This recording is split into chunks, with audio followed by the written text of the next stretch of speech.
Chase Claypool.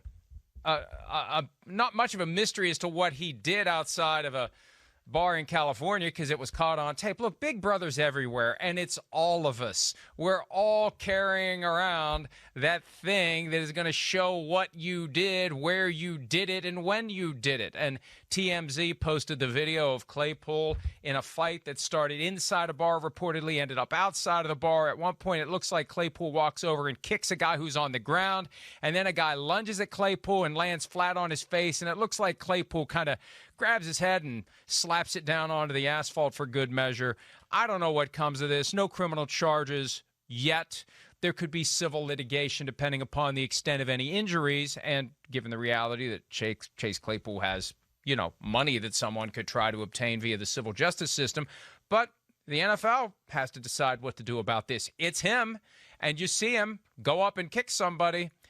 If the NFL is going to have a consistent and even-handed application of the personal conduct policy, it's at least something they need to look into, even if it's a fine or a warning or whatever. Not the kind of behavior you want to see one of your bright young players involved in, Charean.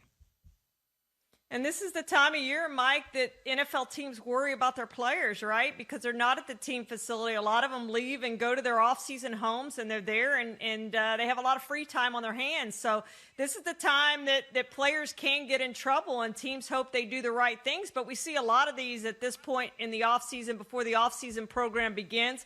Hopefully this works out okay for Chase Claypool and the Steelers, but you do worry about players this time of year, and he's had a heck of an offseason because we go back a couple weeks ago, you wrote about his diva tendencies, that the team website reporter who's in the know there, we presume, wrote about some diva tendencies that the Steelers were worried about. So heck of an offseason so far for Chase Claypool.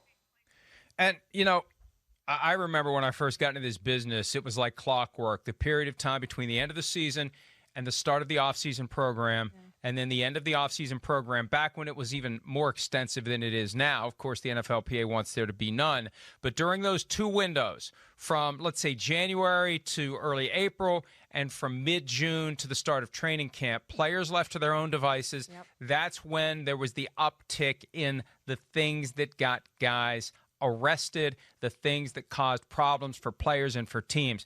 And after the Ray Rice incident between Ray Rice, Greg Hardy, and Adrian Peterson, when the NFL beefed up the personal conduct policy and introduced the concept of paid leave, that's when players started to get the message that there would be significant consequences. And I can't help but wonder whether it's been so long that the players who have cycled in don't fully understand it. It maybe it's not a priority anymore to get guys to understand what they shouldn't do. And there aren't many examples currently in the NFL of guys who have gotten themselves into significant trouble away from the field, despite ongoing incidents in Houston.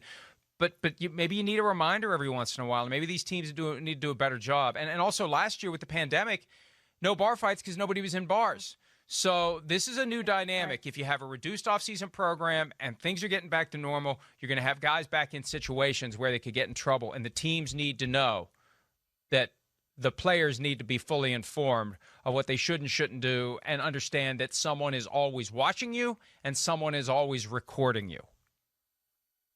That's right, Mike. Everything we do, just assume that it's on video, that somebody has it somewhere and it's going to come out, and act right and do the right things. And it doesn't sound like he was the instigator in this instance, but that doesn't matter. I mean, there is clear video of him causing this fight, kicking a guy. And so just don't do some of the things that, think twice before you do something like this. And I know it's hard, and I know emotions play a part, but if you're going to go to bars and do things, do all the right things, get Uber or whatever to drive you home, and do the right things when you're in that bar, Mike.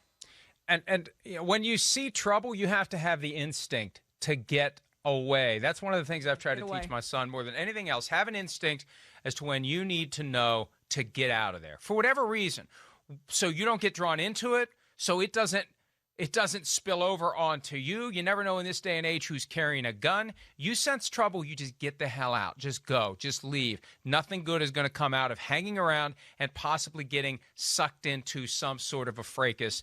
And that's good advice, I think, for anyone, but especially for folks in the NFL who are going to be magnets for someone who would love to be able to say, I got kicked in the face by Chase Claypool, and I took Chase Claypool to court, and I got a verdict or settlement from Chase Claypool. Because usually when you're out at a bar and somebody kicks you in the face, good luck collecting from them, because they're not going to have a ton of assets, especially younger people.